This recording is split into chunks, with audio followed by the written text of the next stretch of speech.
Bismillah ar-Rahman ar-Rahim. Assalamu alaikum wa rahmatullahi wa barakatuh. Respected brothers and sisters, it's the mercy of Allah subhanahu wa ta'ala that we will be entering into the last 10 days of the month of Ramadan tonight, inshaAllah. With the mercy of Allah subhanahu wa ta'ala, we have been working on the masjid for the past 5 years. In order to complete the construction of the masjid, we need $333,000. How are we going to raise this money? Only with the help of Allah subhanahu wa ta'ala and through your generous donations, inshaAllah tabaraka wa ta'ala. What we need at this moment, 555 individuals who can donate $600 each to complete the construction of the masjid, inshaAllah. What we need at this moment is to do the stucco of the masjid, alongside to install the elevator of the masjid, and finally the parking lot of the masjid. As you can see, it's 3.65 acres land and we have masjid on it, and what we need is to complete the parking lot. We have 84 parking spaces, and inshallah we will be able to do it all together with the mercy of Allah subhanahu wa ta'ala. We ask Allah subhanahu wa ta'ala to bless you all and shower His mercy and blessings upon all of us. Ameen ya Rabbil Alameen, and give us the ability and the strength that we obey Him and obey His Messenger sallallahu ta'ala alayhi wa sallam. Wassalamu alaikum wa rahmatullahi wa barakatuh.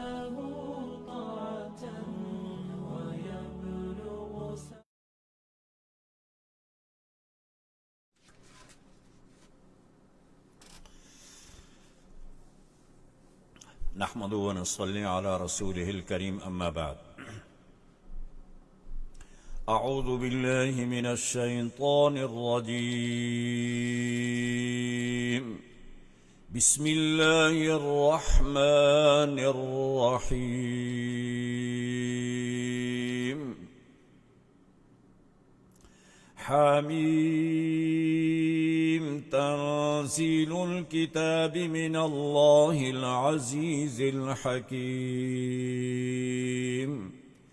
ما خلقنا السماوات والأرض وما بينهما إلا بالحق وأجل مسمى والذين كفروا عما أنذروا معرضون قل أرأيتم ما تدعون من دون الله أروني ماذا خلقوا من الأرض أم لهم شرك في السماوات ائتوني بكتاب من قبل هذا أو أثارة من علم إن كنتم صادقين ومن أضل ممن يدعو من دون الله من لا يستجيب له إلى يوم القيامة وهم عن دعائهم غافلون صدق الله العظيم. سامعین و ناظرین و حضرات، السلام علیکم ورحمۃ اللہ وبرکاتہ۔ آج ہماری اس نشست میں 26واں پارہ ہے اور اس کی پہلی سورت سورۃ الاحقاف ہے۔ یہ مکی ہے، اس کی 35 آیات ہیں اور اس کے 4 رکوع ہیں۔ سورت کی ابتدا میں اللہ تبارک و تعالی نے قرآن کریم کے متعلق ذکر فرمایا کہ یہ اللہ تبارک و تعالی عزیز اور حکیم کی طرف سے نازل کی گئی ہے۔ آگے فرمایا ما خلقنا السماوات والارض وما بينهما الا بالحق واجل مسمى والذين كفروا عما انذروا معرضون۔ آسمان و زمین کی تخلیق اور جو کچھ اس کے درمیان ہے، یعنی جو کچھ آسمانوں اور زمینوں میں ہے، یہ اللہ تبارک و تعالی نے حق کے ساتھ پیدا کیا ہے اور یہ ایک وقت مقررہ تک ہے، یعنی قیامت تک یہ سلسلہ جاری رہے گا۔ اور وہ لوگ جو کافر ہیں وہ اس سے اعراض کرتے ہیں، یعنی وہ آسمان اور زمین کی خالق کا انکار کرتے ہیں۔ پہلی آیت میں اللہ تبارک و تعالی نے مشرکین کے دعوی شرک کو باطل کرنے کے لیے ان سے اس وعدے پر دلیل کا مطالبہ کیا کہ تم یہ کہتے ہو کہ ہمارے یہ معبودان باطلہ جو ہیں یہ ہماری حاجات اور مشکلات کو دور کرتے ہیں اور یہ ہماری ہر بات کو سنتے ہیں اور اس کا جواب دیتے ہیں اور یہ ہمارے مشکل کشا اور حاجت روا ہے۔ قرآن کریم نے یہاں آیت نمبر 4 میں یہ سوال کیا ان سے کہ ارونی ماذا خلقوا من الارض، کہ دکھاؤ ہمیں کوئی عقلی دلیل لے کے آؤ، تم یہ ثابت کرو کہ تمہارے معبودان باطلہ مستحق عبادت ہونے کی کیا دلیل ہے، اس کی کوئی عقلی دلیل پیش کرو تاکہ ہمارا عقل بھی اس بات کو تسلیم کرے کہ واقعی یہ تمہاری بات سنتے ہیں اور یہ مشکل کشا ہیں اور یہ حاجت روا ہیں اور ان کے پاس یہ پاور ہے، یہ اتھارٹی ہے۔ یہ بتاؤ انہوں نے کون سی زمین پیدا کی ہے؟ ہمارا خالق تو وہ ہے جس نے آسمان پیدا کیا، ہمارا خالق تو وہ ہے جس نے زمین پیدا کی ہے۔ جن کو تم اپنے معبود بناتے ہو یہ بتاؤ انہوں نے کون سی زمین پیدا کی ہے، انہوں نے کون سا آسمان پیدا کیا ہے؟ ماذا خلقوا من الارض ام لهم شرک فی السماوات، انہوں نے کون سی زمین و آسمان پیدا کی ہے؟ کوئی عقلی دلیل لے کے آؤ۔ جب دلیل عقلی تمہارے پاس نہیں ہے تو چلو ایسا کرتے ہیں ہم کہ پہلی کتابوں میں سے، تورات میں سے، زبور میں سے، انجیل میں سے، صحف ابراہیم میں سے، سابقہ کتب میں سے کوئی نقلی دلیل بھی پیش کر دو جو یہ ثابت کر دے کہ تمہارے معبود جو ہیں وہ اس قابل ہیں۔ ایتونی بکتاب من قبل، کہ لاؤ دلیل، نقلی دلیل لے کے آ جاؤ، پہلی کتابوں میں سے کوئی دلیل لے کے آ جاؤ۔ تو پھر دلیل نقلی کتب سابقہ سے پیش کر دو، تورات ہے، انجیل ہے، زبور ہے، کیوں نہیں پیش کرتے؟ چلو اگر تمہارے پاس عقلی دلیل بھی نہیں ہے، نقلی دلیل بھی نہیں ہے، کتب سابقہ سے بھی کوئی دلیل نہیں ہے، تو یہ بتاؤ کوئی انبیاء کا قول ہی لے کے آ جاؤ، کوئی انبیاء کے، اپنے انبیاء کے حدیث لے کے آ جاؤ، انبیاء کی کوئی بات، ان کا کوئی اثر لے کے آ جاؤ۔ او اثارۃ من علم ان کنتم صادقین، اگر تم اس دعوے میں سچے ہو۔ تو قرآن کریم نے ان سے 3 دلیلیں مانگی تھی۔ ایک یہ بتاؤ، کوئی عقلی دلیل دو کہ تمہارے معبودانوں نے کوئی زمین پیدا کی یا آسمان پیدا کیا، یا پہلی کتابوں سے اس معاملے میں کوئی دلیل لے کے آؤ، یا پہلے انبیاء سے کوئی دلیل لے کے آؤ۔ اگر نہ انبیاء سے دلیل ہے، نہ عقلی دلیل ہے، نہ نقلی دلیل ہے، تو معلوم ہوا کہ تمہارا دعویٰ جھوٹا ہے، تم جھوٹ بولتے ہو، جو تم شرک کرتے ہو یہ کفر ہے، اس کی کوئی وجود نہیں ہے۔ لہذا معلوم ہوا کہ بت پرستی کی اجازت نہ تو دلیل عقلی سے ثابت ہے، نہ دلیل نقلی ثابت ہے، نہ انبیاء سابقین سے کوئی دلیل ثابت ہے، لہذا یہ تمہارا دعویٰ باطل ہو گیا۔ اگلی آیت نمبر میں اللہ تبارک و تعالی نے فرمایا وَشَاهِدَ شَاهِدٌ مِّن بَنِي إِسْرَائِيلَ عَلَى مِثْلِي،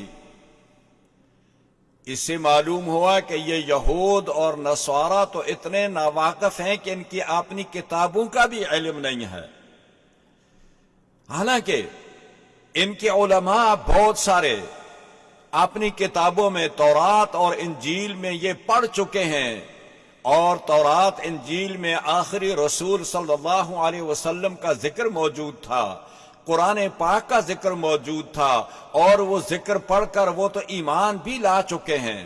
وَشَاهِدَ شَاهِدٌ مِّن بَنِي إِسْرَائِيلَ عَلَى مِثْلِهِ،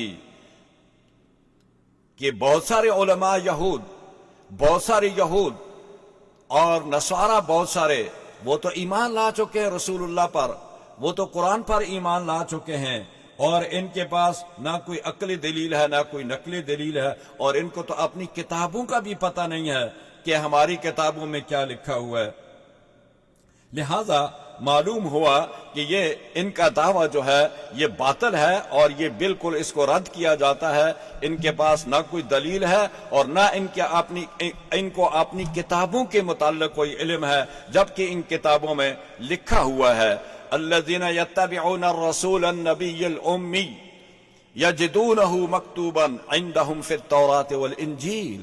ان کی کتابوں میں، تورات میں، انجیل میں رسول اللہ صلی اللہ علیہ وسلم کی یہ ساری صفات ذکر کی گئی ہیں، قرآن کی صفات ذکر کی گئی ہیں. بلکہ صرف رسول نہیں، رسول صلی اللہ علیہ وسلم کے صحابہ کی صفات بھی ذکر کی گئی ہیں. تو یہ ان کا دعویٰ لہذا باطل ہو چکا ہے. اگلی آیت میں اللہ تبارک و تعالیٰ نے والدین کے حقوق کے بارے میں حکم دیا ہے. فرمایا وَوَصَّيْنَا الْإِنسَانَ بِوَالِدَيْهِ احسانا. اللہ تبارک و تعالیٰ نے والدین کے بارے میں حکم دیا ہے کہ ان کے ساتھ احسان جیسا معاملہ کرو. کیوں؟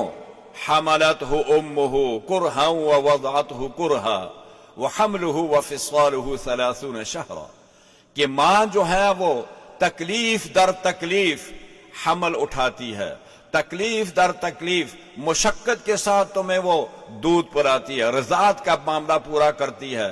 مدت رضاعت، مدت حمل وہ اتنی مشقت اور تکلیف اور پریشانیوں کے ساتھ مکمل کرتی ہے، لہذا ان کے ساتھ احسان کرو. یہاں قرآن کریم نے حملہ وفصالہ 30 شہرا کہ کل مدت جو ہے وہ 30 ماہ رکھی ہے، یعنی حمل کی بھی اور رضاعت کی بھی. اس کو جدا نہیں کیا ہے، قرآن نے اکٹھا ذکر کیا ہے اس کو.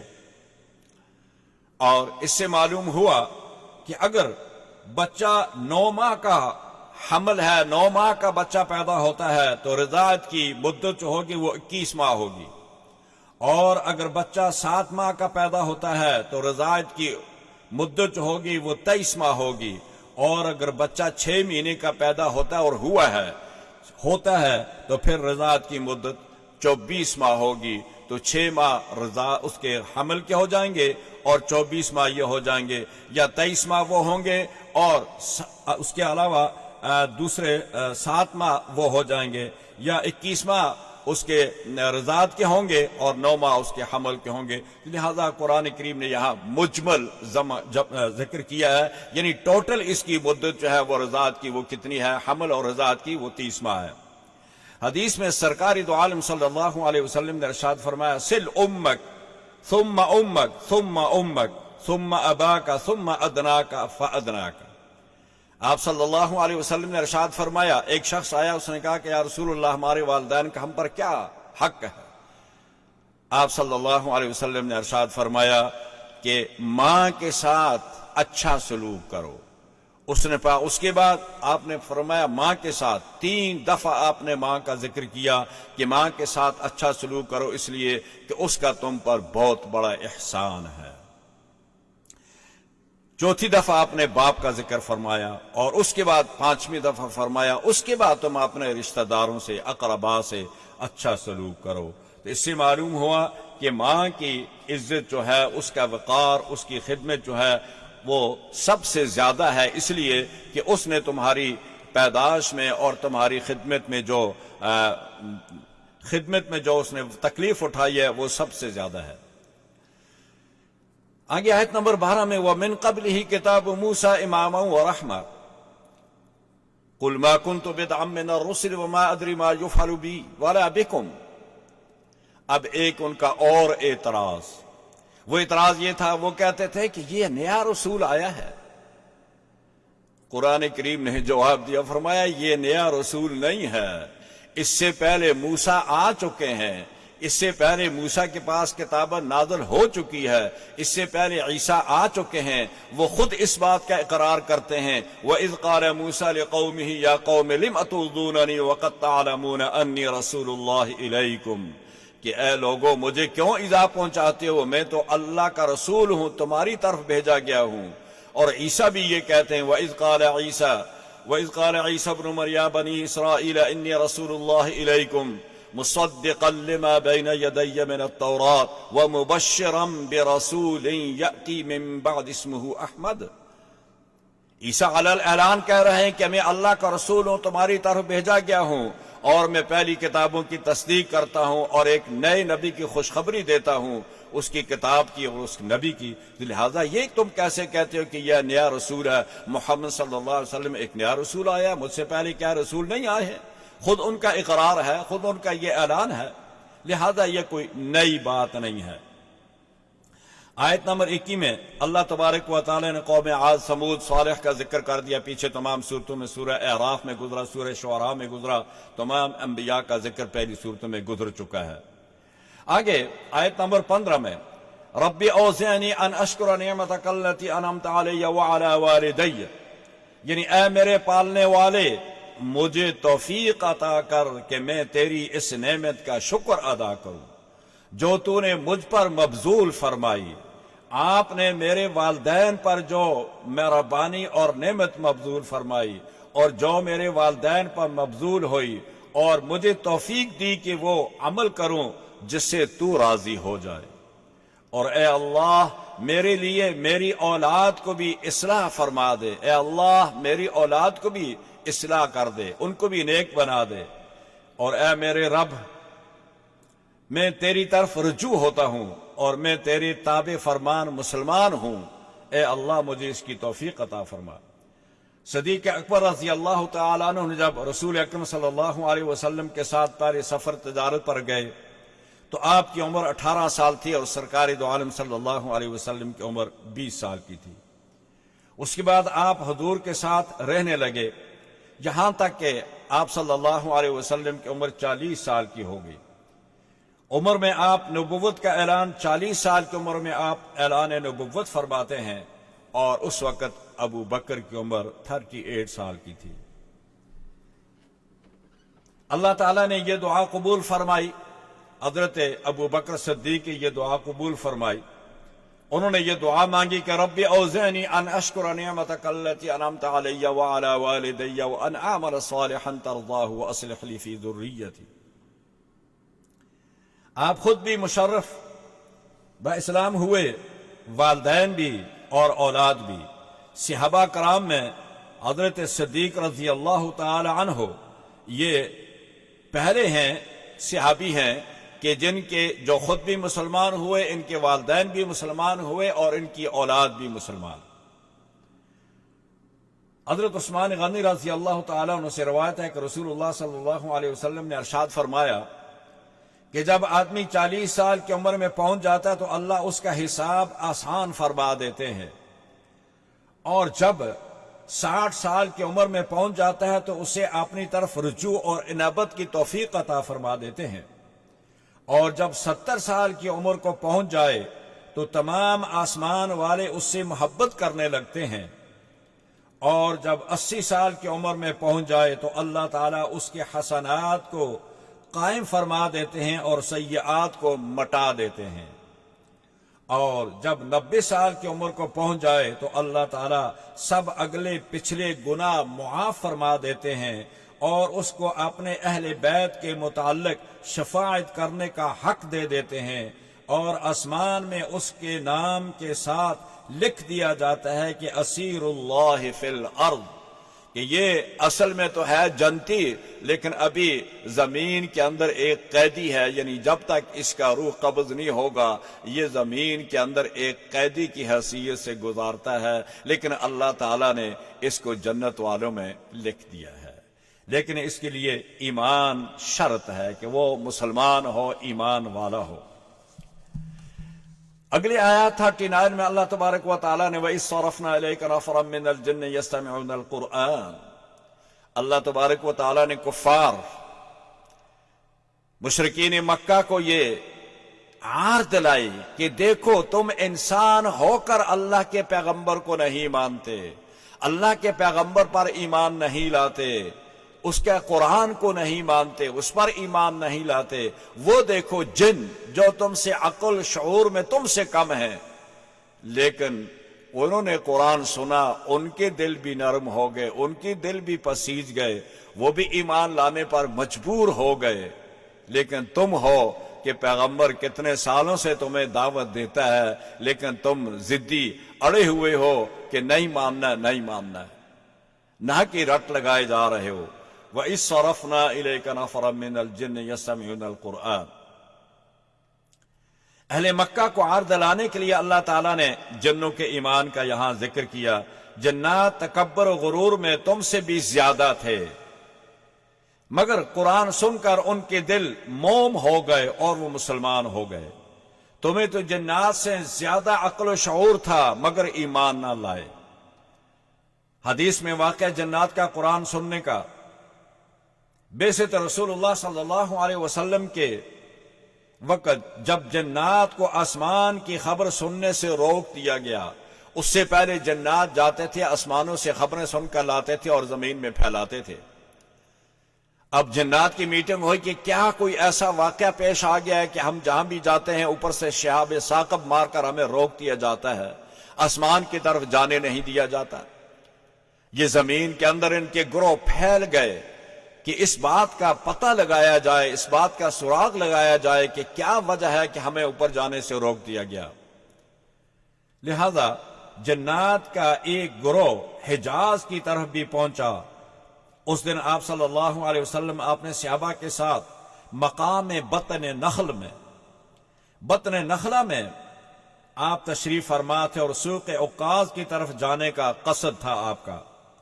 اس مقام بطن نخلہ میں آپ صبح کی نماز پڑھا رہے تھے کہ وہ جنات یہاں پہنچے اور قرآن سن کر کہنے لگے کہ اِنَّا سَمِعْنَا قُرْآنًا عَجَبًا يَهْدِي إِلَى الرُّشْدِ فَآمَنَّا بِهِ وَلَن نُشْرِكَ بِرَبِّنَا أَحَدًا۔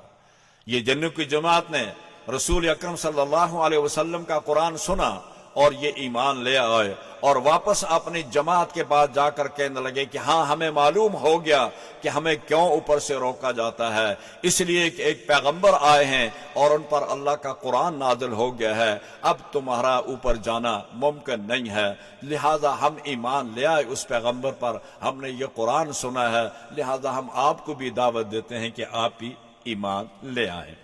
یہ سورت کا مختصر سا خلاصہ تھا۔ اس کے بعد ہم آگے چلتے ہیں، ہمارے پاس آگے سورہ محمد ہے۔ سورہ محمد کا نام سورہ محمد بھی ہے اور اس کو سورہ قتال بھی کہتے ہیں۔ اس کی 38 آیات ہیں اور 4 رکوع ہیں۔ زمانہ نزول اور مقام ہجرت مدینہ کے فوراً ہی بعد یہ قرآن کریم کے یہ سورت نازل ہوئی ہے۔ بعض نے ایک آیت کے متعلق کہا ہے کہ یہ آیت جو ہے یہ راستہ میں نازل ہوئی ہے جب رسول اکرم صلی اللہ علیہ وسلم ہجرت کر کے جا رہے تھے۔ تاہم الذین کفروا وصدوا عن سبیل اللہ اضل اعمالہم، اللہ تبارک و تعالی نے یہاں مشرکین کو، کفار کو یہ کہا ہے کہ تم جتنی مرضی نیکیاں کر لو لیکن تمہارے اعمال جو ہیں وہ سارے کے سارے ہم ضائع کر دیں گے۔ کیوں کہ ایک تو تم کفر کرتے ہو، دوسرا تم نہ خود ایمان لاتے ہو اور جو ایمان لانے کا ارادہ کرتے ہیں ان کو بھی ایمان لانے سے روکتے ہو۔ وصدوا عن سبیل اللہ، کہ اللہ کے راستے سے، اللہ پر ایمان لانے سے لوگوں کو روکتے ہو۔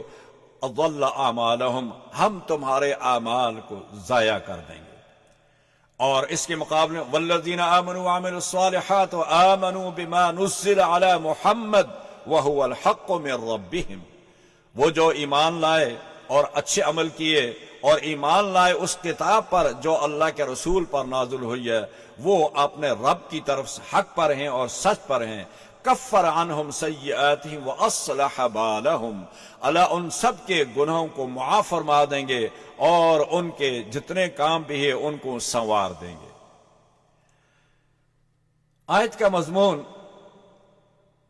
ظاہر ہے کہ اس میں اللہ تبارک و تعالیٰ نے مسلمانوں کے لیے ایک امید دلا دی کہ وہ حق پر ہیں اور وہ اس کتاب پر ایمان لاتے ہیں جو اللہ کے رسول پر نازل ہوئی ہے۔ کفار کے مقابلے میں ایمان والوں کی یہ حالت بتا دی اور ایک کفار کا بتا دیا۔ فَإِذَا لَقِيتُمُ الَّذِينَ كَفَرُوا فَضَرْبَ الرِّقَابِ، آگے قرآن کریم نے آیت نمبر 4 میں خلاصہ بتا دیا کہ جب تم مسلمان جب کفار سے مقابلہ کریں، ان سے قتال ہو جائے، اور قتال کرنے کے بعد جب اللہ تمہیں فتح دے دے ان پر، فضرب الرقاب حتى اذا اثخنتموهم فشدوا الوثاق فاما منا بعد واما فداء حتى تضع الحرب اوزارها ذلك ولو يشاء الله لانتصر منهم ولكن ليبلو بعضكم ببعض۔ اجماع امت ہے اس پر کہ امام المسلمین کو 4 اختیار دیے گئے ہیں قیدیوں کے متعلق۔ جنگی قیدیوں کے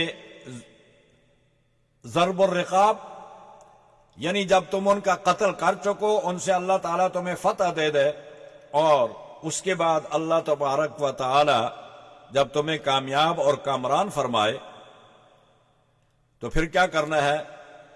ان کو، دشمنوں کو غلام بنایا جائے۔ غلامی کے بعد یا تو ان کو فدیہ دے کر چھوڑ دیا جائے، یا بغیر فدیہ کے بھی آپ ان کو چھوڑ سکتے ہیں۔ اور اسلام میں غلام کے متعلق رحمت عالم کا فرمان یہ ہے، اخوانکم جعلہم اللہ تحت ایدیکم فمن کان اخوہ تحت یدیہ فلیطعمہ مما یاکل ولیلبسہ مما یلبس ولا یکلفہ مما یغلبہ فإن کلفہ مما یغلبہ فلیعنہ۔ بخاری اور مسلم۔ آپ صلی اللہ علیہ وسلم نے ارشاد فرمایا کہ غلام تمہارے بھائی ہیں جنہیں اللہ تبارک و تعالی نے تمہارے زیر دست کر دیا ہے، پس جس کا بھائی اس کے زیر دست پر ہے اسے چاہیے کہ اس کو وہی کھانا کھلائے جو خود کھاتا ہے، اس سے چاہیے کہ وہ اس کو وہی کپڑے پہنائے جو خود پہنتا ہے، اور اس کو چاہیے کہ اسے اتنا ہی کام دے جتنا اس کی طاقت میں ہو، جتنا وہ کر سکتا ہو، اور اگر اس سے زیادہ کام دیا جائے تو پھر اس کے ساتھ اس کے تعاون کیا جائے تاکہ وہ کام اس کے لیے آسان ہو جائے، مشکل نہ ہو۔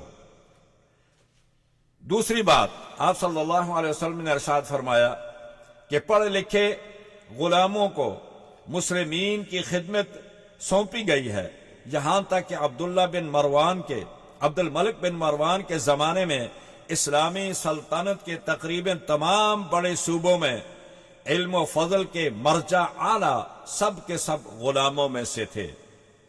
یعنی اس غلامی کو ختم کرنے کے لیے قرآن حدیث میں بڑے فضائل بیان کیے گئے ہیں کہ یعنی غلامی کیسے ختم کی جا سکتی ہے۔ ایک تو فرمایا کہ غلام سے فدیہ لے کر چھوڑ دو، اگر اس کے پاس فدیہ نہیں ہے تو اس کو، اگر وہ پڑھا لکھا ہے تو اس کو معلم کا درجہ دے دو، اور اس کے بدلے میں وہ آپ کے بچوں کو، آپ کی جنریشن کو تعلیم دے۔ دوسرا فرمایا کہ اسلام کے اندر جتنے بھی کفارات ہیں، روزے کا کفارہ ہے، قسم کا کفارہ ہے، اس کے علاوہ اور دیت ہے، یا اور جتنی بھی کفارات ہیں، اللہ تبارک و تعالی نے اس میں سب سے پہلے یہ شرط رکھی ہے کہ اگر تمہارے پاس طاقت ہے تو تم غلام آزاد کرو، یعنی وہ کفارے کے پیسے دے کر غلام کو آزاد کرو۔ قسم اگر کھا لی ہے تو کفارے کے بدلے میں غلام آزاد کرو، اور قتل کا کفارہ ہے تو غلام آزاد کرو، روزے کا کفارہ ہے تو غلام آزاد کرو، اسی طرح قسم کا کفارہ ہے تو غلام آزاد کرو۔ لہذا غلام آزاد کرنے کے یہ بہت سارے اللہ تعالیٰ نے راستے کھولے ہیں۔ زہار ہے تو اس میں بھی غلام آزاد کرو۔ لہذا غلامی کو ختم کرنے کے لیے اللہ تبارک و تعالیٰ نے تمہارے پاس یہ آپشن دیے ہیں۔ اور شرح بلوغ المرام کتاب العتق میں معلوم ہوتا ہے کہ صرف 7 صحابہ کرام رضوان اللہ تعالی علیہم اجمعین نے تقریباً 39,259 غلام آزاد کرائے ہیں۔ صرف کتنے؟ تقریباً 7 صحابہ نے 39,259 غلام آزاد کرائے ہیں۔ آپ اندازہ لگائیں کہ ان لوگوں کا کتنا جذبہ تھا غلام کو آزاد کرانے کے لیے۔ بلال حبشی کو ابو بکر صدیق نے آزاد کرایا، اور یہ ہر ہفتے میں ہر دن یہ غلام آزاد کرتے تھے، اس دن نہیں ملا تو دوسرے دن کرتے تھے، یعنی یہ ان کا معمول تھا۔ آیت نمبر 5 تا 11 میں مشروعیت جہاد کی حکمت بتا دی اللہ تبارک و تعالی نے ان آیات میں۔ فرمایا کہ جہاد کیوں کیا جاتا ہے، اس کے متعلق حدیث میں بھی بہت ساری چیزیں بتائی گئی ہیں۔ یہ تھوڑا سا تفصیل ہے اس کا، پورا جو پیچھے اس کی تشریح سورہ نساء میں بھی اور سورہ توبہ میں بھی اس کی تشریح گزر چکی ہے۔ سورت محمد کا دوسرا نام یہ بھی بتا دیا آپ کو۔ آپ صلی اللہ علیہ وسلم نے اگلی آیات میں فرمایا کہ قیامت کی نشانیوں کے بارے میں فرمایا۔ حضرت انس رضی اللہ تعالیٰ عنہ فرماتے ہیں کہ اشراط الساعہ سرکار دو عالم صلی اللہ علیہ وسلم نے ایک حدیث میں 6 بتائی، اور دوسرے حدیث میں آپ نے 10 نشانیاں بتائی ہیں قیامت کی، اور بعض احادیث میں اس سے بھی زیادہ تقریباً 14 کے قریب نشانیاں آتی ہیں قیامت کی۔ تو جب وہ نشانیاں آ جائیں گی تو قیامت بھی برپا ہو جائے گی۔ آگے فرمایا وَسَيُحْبِطُ أَعْمَالَهُمْ، یہ آیت بنو قریظہ اور بنو نذیر کے منافقین کے بارے میں نازل ہوئی۔ ان کے 12 لوگوں نے، مشرکین مکہ سے جا کر ان کے لشکر کے لیے، جو مشرکین مکہ کا لشکر آیا تھا صحابہ کرام رضوان اللہ تعالی علیہم اجمعین کے ساتھ جنگ کرنے کے لیے، تو اس لشکر کا کھانا کھلانے کے لیے ان 12 آدمیوں نے ذمہ داری قبول کی تھی کہ ہم آپ کو کھانا کھلائیں گے۔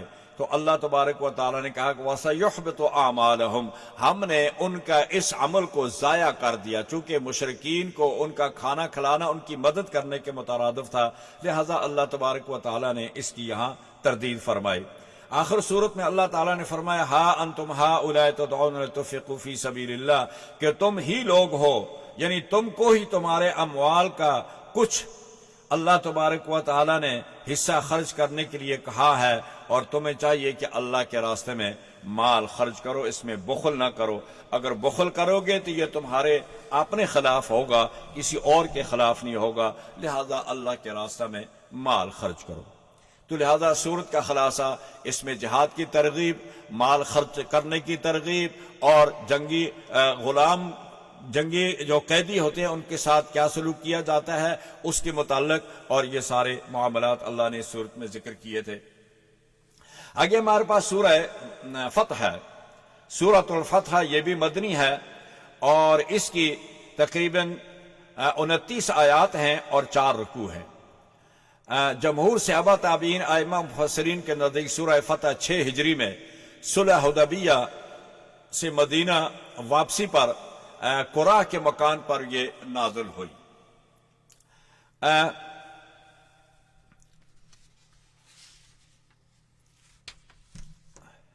صلح حدیبیہ اور اس کا پورا واقعہ تھوڑا سا مختصر انداز میں انشاءاللہ ذکر کر دوں گا۔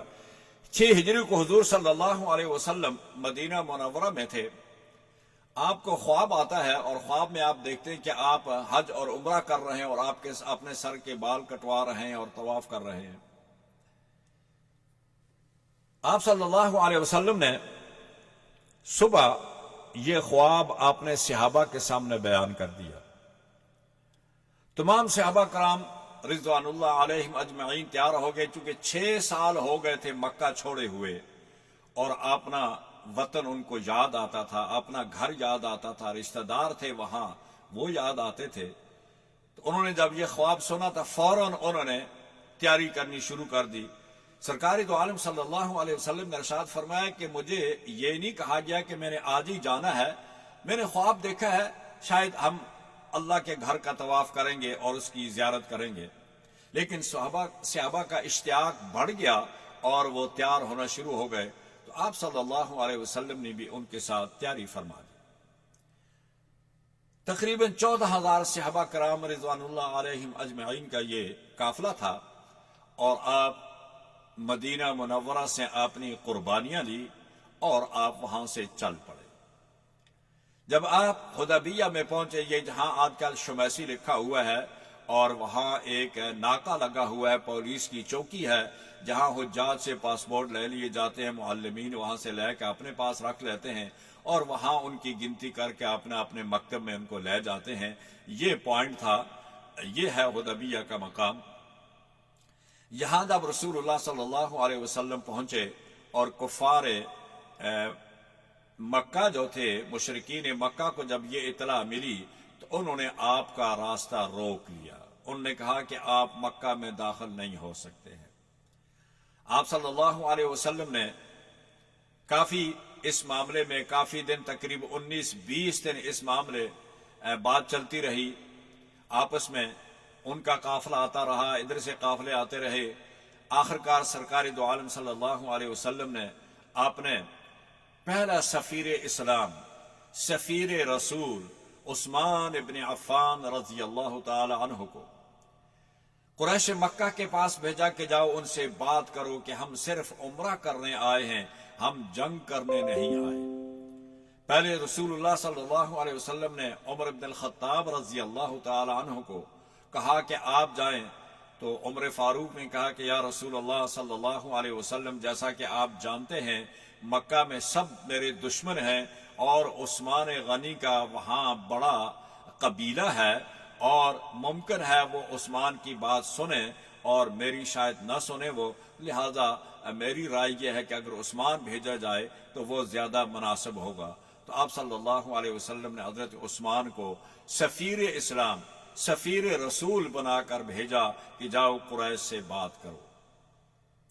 عثمان ابن عفان رضی اللہ تعالیٰ عنہ قریش کے پاس پہنچتے ہیں اور ان کو یہ پیغام دیتے ہیں کہ دیکھو ہم عمرہ کرنے آئے ہیں، صرف ہم امن و امان سلامتی سے داخل ہوں گے اور عمرہ کر کے واپس چلے جائیں گے۔ لیکن انہوں نے اجازت نہیں دی، بلکہ یہ کہا کہ عثمان تم چاہو تو عمرہ کر سکتے ہو لیکن دوسرے لوگوں کو اجازت نہیں ہوگی۔ لیکن عثمان نے کہا کہ جب تک رسول اللہ صلی اللہ علیہ وسلم عمرہ نہیں کریں گے، عثمان اس وقت تک طواف نہیں کرے گا۔ عثمان رسول اللہ کے بغیر طواف کعبہ نہیں کرے گا۔ جب تک رسول اللہ صلی اللہ علیہ وسلم طواف نہیں کریں گے، میں بھی نہیں کروں گا۔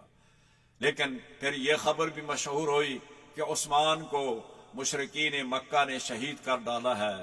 سرکار دو عالم صلی اللہ علیہ وسلم پر یہ بات بہت گران گزری کہ ایک سفیر کو، ایک سفیر رسول، سفیر اسلام کے ساتھ یہ سلوک کرنا، یہ تو دنیا میں کسی ملک میں بھی نہیں ہے، کسی مذہب میں بھی نہیں ہے کہ کسی ملک کے سفیر کو قتل کیا جائے، شہید کیا جائے۔ یہ تو بہت ظلم ہوا اگر انہوں نے یہ بات کی ہے۔ تو آپ صلی اللہ علیہ وسلم درخت کے نیچے بیٹھے اور صحابہ کو کال کی، صحابہ حاضر ہوئے، فرمایا کہ لوگوں میں نے یہ خبر سنی ہے، اگر یہ خبر سچی ہے تو پھر ہم عثمان کا بدلہ لیے بغیر نہیں جائیں گے۔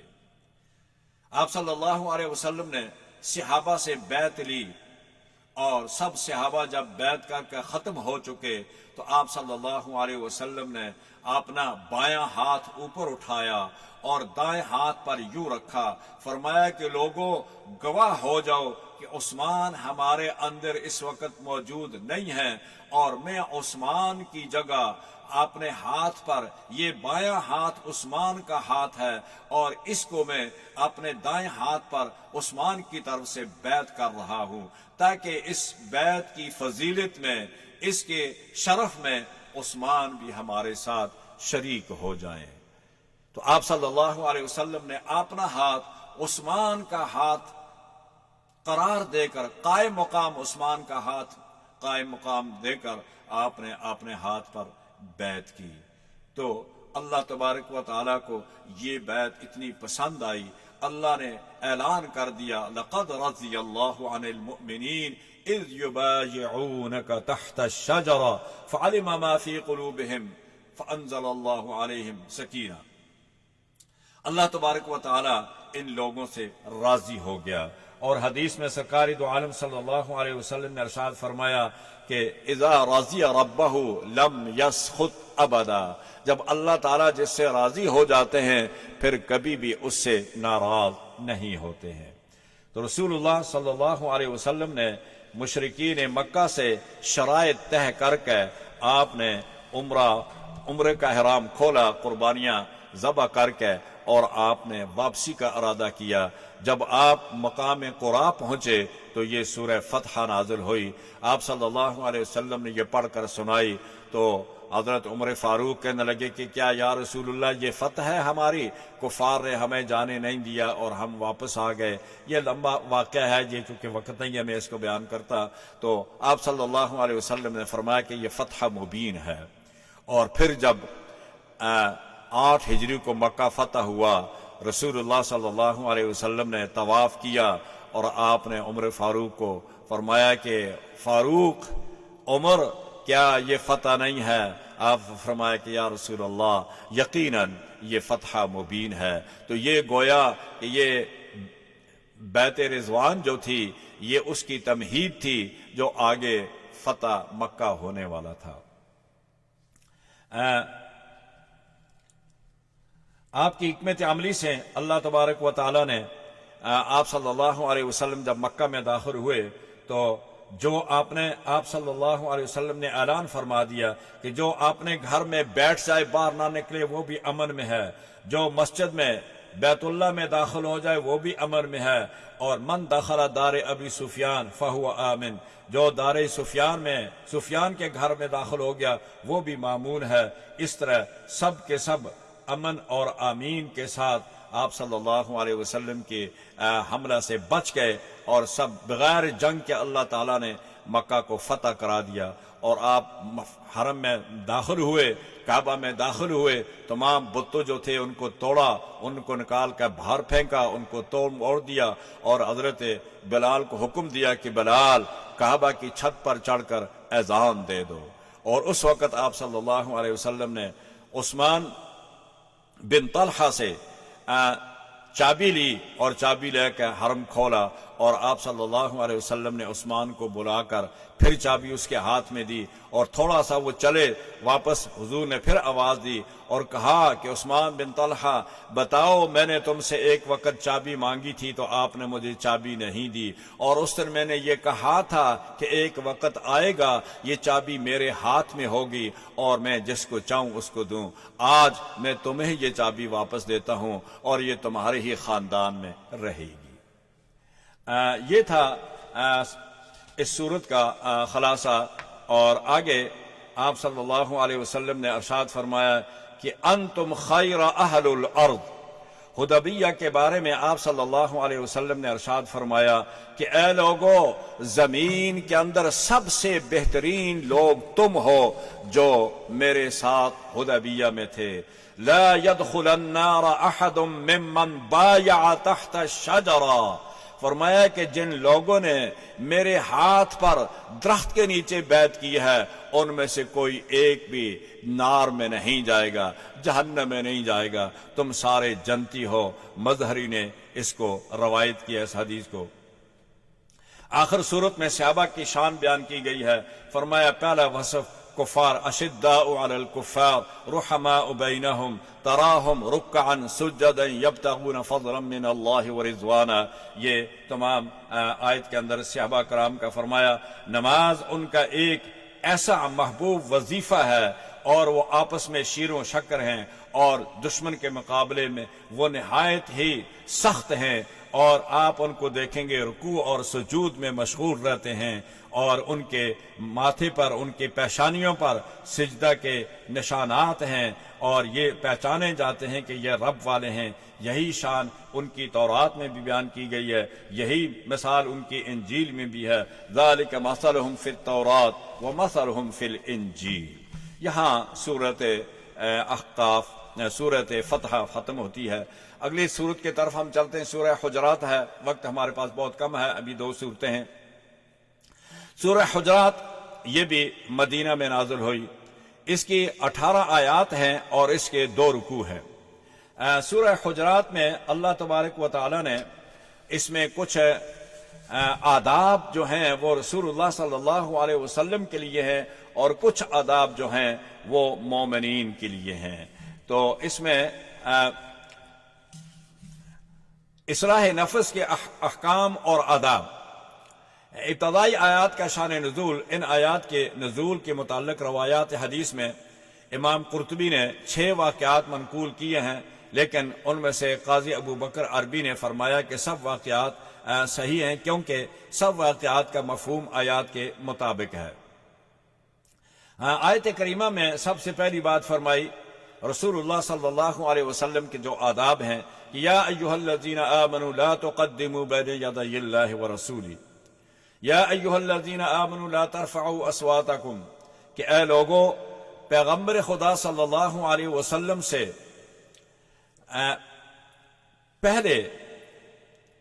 پہل مت کیجیے گا۔ اگر کھانا کھانے کا وقت ہے تو پھر بھی رسول اللہ سے پہلے کھانا مت شروع کریں، بات کرنے کی بات ہے تو پہلے رسول اللہ سے بات مت شروع کریں، کھڑا ہونے کی بات ہے تو پہلے رسول اللہ سے، بیٹھنے کی بات ہے تو آپ سے پہلے بیٹھیے گا بھی میں۔ یعنی آپ نے ہر معاملے میں پیغمبر کی اتباع کرنی ہے، ان کو فالو کرنا ہے، ان سے پہل نہیں کرنی ہے۔ اور دوسری بات لا ترفعوا اصواتکم، کہ اپنی آوازوں کو پیغمبر کی آواز سے بھی اونچا نہیں کرنا ہے۔ لا تسرعوا فی الاشیاء بین یدیہ اے قبلہ بل کونوا تبعا فی جمیع الامور، کہ آپ نے تمام معاملات میں رسول اللہ کی اطاعت اور تابعداری کرنی ہے۔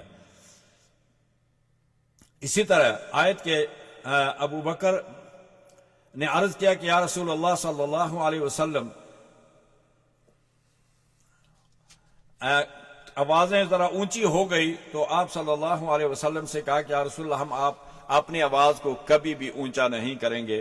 فرمایا اگر آج تمہاری آواز اونچی ہو گئی تو اس سے معلوم یہ ہے کہ ان تحبط اعمالکم وانتم لا تشعرون، کہ آپ اپنے پیغمبر صلی اللہ علیہ وسلم سے اپنی آوازوں کو اونچا مت کیجیے گا، ورنہ تمہارے اعمال سارے کے سارے ضائع ہو جائیں گے اور تمہیں ان کا پتہ بھی نہیں چلے گا، شعور بھی نہیں رہے گا۔ سورہ حجرات شان نزول قبیلہ تمیم کے لوگ مدینہ آئے اور دوپہر کا وقت تھا، آپ صلی اللہ علیہ وسلم آرام فرما رہے تھے، قیلولہ فرما رہے تھے، اور یہ آئے اور ان نے آ کر آواز دی بار سے اخرج علینا یا محمد صلی اللہ علیہ وسلم۔ اللہ تبارک و تعالی کو یہ بات ان کی پسند نہیں آئی اور فرمایا کہ پیغمبر کو ایسے طریقے سے بلانا جائز نہیں ہے۔ لا تجعلوا دعاء الرسول کا دعاء بینکم، کہ پیغمبر صلی اللہ علیہ وسلم کا آداب یہ نہیں ہے جیسے تم پکارتے ہو، بلکہ عام لوگوں کی طرح ان کو مت پکارا کرو، ان کے آداب ہیں۔ اب فرمایا کہ پہلی بات کہ آپ نے ان سے پہل نہیں کیجیے، کسی معاملے میں بھی آپ سے پہل مت کریں۔ دوسری بات کہ آپ سے اپنی آوازوں کو آپ صلی اللہ علیہ وسلم کی آواز سے اونچا مت کرو، اور انہی کے لیے فرمایا کہ ان الذین ینادونک من وراء الحجرات اکثرهم لا یعقلون، جو پیغمبر صلی اللہ علیہ وسلم کو اونچی آواز سے پکارتے ہیں اور آپ کے حجرات کے سامنے کھڑے ہو کر پکارتے ہیں، ان کے اندر عقل نہیں ہے، وہ بھی عقل بے شعور لوگ ہیں۔ پیش قدمی سے مراد۔ اسی طرح علماء نے یہاں لکھا ہے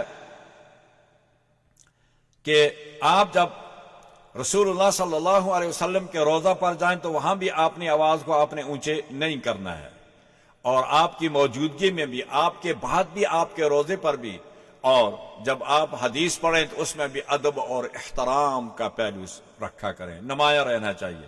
اسی طرح علماء اور مشائخ کے سامنے بھی آواز کو اونچا مت کریں، اپنے والدین کے سامنے بھی آواز کو اونچا مت رکھیں، اساتذہ کے سامنے بھی اپنی آواز کو اونچا مت کریں، چیخیں پکاریں نہیں بلکہ آواز کو آہستہ کریں۔ یہ آداب ہیں مومنین کے لیے۔ فرمایا ان جاءکم فاسق و ان طائفتان، اور آگے 4 آداب جو ہیں وہ ایمان والوں کے لیے ہیں۔ ان آداب کا چونکہ وقت نہیں ہے اس کی تفصیل ہم بیان کرتے، لیکن اسی پہ اس کا اختتام کرتے ہیں کہ سورت حجرات جو ہے اس کے اندر اگر اس کو پڑھا جائے، اس کے اندر اللہ تبارک و تعالی نے جو زندگی کے اصول بتائے ہیں، جو طریقے بتائے ہیں، اگر ہم ان کو فالو کریں تو وہ ہمارے پوری زندگی کو سے سنور سکتی ہے اور اس سے ہماری زندگی تبدیل ہو سکتی ہے۔ آپ ابو عبیدہ رضی اللہ تعالیٰ عنہ فرماتے ہیں کہ میں نے کبھی بھی کسی عالم کے دروازے پر جا کر دستک تک نہیں دی ہے. میں جاتا تھا تو میں باہر بیٹھ جاتا تھا جب تک استاد باہر خود نہ آئے یا عالم خود باہر نہ آئے، تو ہم دستک دینا بھی عالم کی توہین سمجھتے تھے. حضرت عبداللہ ابن عباس فرماتے ہیں کہ میں کبھی بھی کسی بھی استاد کے پاس گیا اور میں نے جا کر اس کا دستک، اس کا دروازہ نہیں کھٹکھٹایا کہ یہ استاد کی توہین ہے کہ ہم یہ حکم کریں کہ آپ باہر آ جائیں، بلکہ وہاں اہداب کو جو اس کو ملحوظ رکھا جاتا ہے. یہ اساتذہ کے، علماء کے، مشائخ کے یہ آداب ہیں، اور یہی سرکار دو عالم صلی اللہ علیہ وسلم نے آپ کو سکھایا ہے.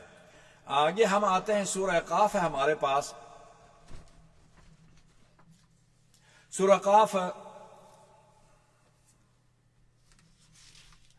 ام ہشام بنت حارثہ بنت نعمان کہتی ہیں کہ سرکار دو عالم صلی اللہ علیہ وسلم اکثر جمعہ مبارک میں آپ ممبر پر اس کی تلاوت کیا کرتے تھے، اور میرا اور سرکار دو عالم صلی اللہ علیہ وسلم کا تندور قریب قریب تھے، تو میں نے یہ سورت جو تھی یہ ان سے سن کر پوری کی پوری سورت میں نے یاد کر لی تھی. اور اس سورت کے اندر اللہ تبارک و تعالی نے قیامت کے متعلق ذکر فرمایا ہے. یہ بھی قاف والقرآن المجید قرآن ہی سے شروع ہوتی ہے، اور اس کا پہلا ذکر اس میں بھی اللہ تعالی نے قرآن ہی کے متعلق ذکر فرمایا ہے. اس میں اللہ تبارک و تعالی نے آگے فرشتوں کا ذکر کیا ہے، وہ جو کرامن کاتبین ہیں.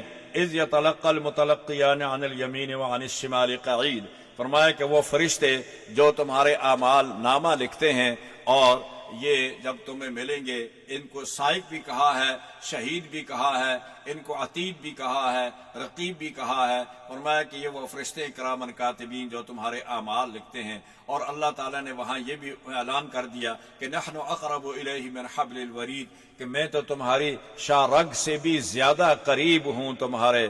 اور اس میں مفسرین نے لکھا ہے کہ اللہ تبارک و تعالی انسان کی دو رگیں ہیں. ایک رگ اس کی ہے جسے کہتے ہیں ورید، اور دوسری رگ جو اس کی ہے اس کو کہتے ہیں شریان. تو جو جگر کی طرف سے آتی ہیں اس کو آ کر اس کے خون کو دوسرے رگوں میں سپلائی کرتی ہیں، فرمایا ان کو کہتے ہیں ورید. اور ایک وہ رگ ہوتی ہے جو باریک ہوتی ہے، جو آپ کے جسم میں لطیف ہوتی ہے، جو بھاپ کی طرح، یعنی وہ آپ نے رگوں میں دوسرے شریان میں وہ خون بھیجتی ہے، اور اس جس سے آپ سانس لیتے ہیں، یا جس سے آپ جیسے روح جسے آپ کہتے ہیں، یہ وہ ہے، ان کو شریان کہتے ہیں. اور دوسری والی جو ہے اس کو ورید کہتے ہیں. تو جب یہ کٹ جاتی ہیں تو انسان کی سانس جو ہوتی ہے وہ بھی ختم ہو جاتی ہے، اس کی زندگی منقطع ہو جاتی ہے. لہذا یہ وہ رگیں ہیں جو آپ کے خون کو سپلائی کرتی ہیں، اور ان کی وجہ سے آپ کی زندگی جو ہوتی ہے وہ باقی رہتی ہے. آپ کو معلوم ہے کہ جب دل کی خون جو ہوتا ہے وہ بند ہو جاتا ہے تو کہتے ہیں کہ ہارٹ اٹیک ہو گیا. اس کا مطلب یہی ہے کہ آپ کا خون جو ہے وہ رک گیا اور آپ ختم ہو جاتے ہیں.